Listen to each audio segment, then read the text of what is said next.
ঢাকার এক প্রান্তে অবস্থিত আলোর ধারা কলেজ একটা পুরান, বড়, ধূসর রঙের তিনতলা ভবন।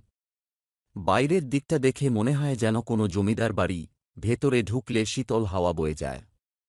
দিনের বেলায় কলেজটা সাধারণ, কিন্তু সূর্য ডুবে গেলেই চারপাশে একটা অজানা ভয় ছড়িয়ে পড়ে। এ কলেজে ভর্তি হওয়ার আগে থেকেই রাফির কানে ভূতপ্রেতের নানা গল্প আসছিল। কেউ বলে বিজ্ঞান ল্যাবে আত্মা ঘোরে, কেউ বলে পুরাতন লাইব্রেরির বইরা নাকি রাতের বেলা আপনা আপনি খুলে যায়। কিন্তু রাফি এসব কথা বিশ্বাস করত না।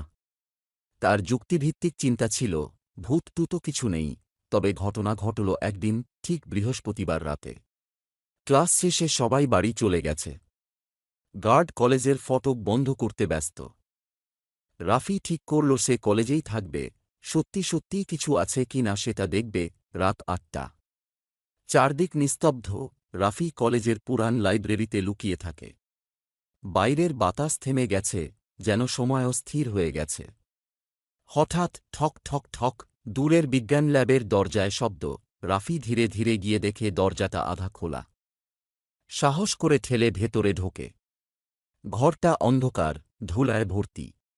হঠাৎ সব বাতি জ্বলে ওঠে, কিন্তু বিদ্যুৎ তো বন্ধ। হঠাৎ ঘরের এক কোণে দেখা যায় এক লোক সাদা অ্যাপ্রন পরে দাঁড়িয়ে, টেবিলের ওপর কিছু কেমিক্যাল নিয়ে কাজ করছে। রাফি অবাক। সেই লোক মুখ ফিরিয়ে খুব নিচু গলায় বলল, আমার পরীক্ষা এখনও শেষ হয়নি। কেমিক্যাল মিশিও না।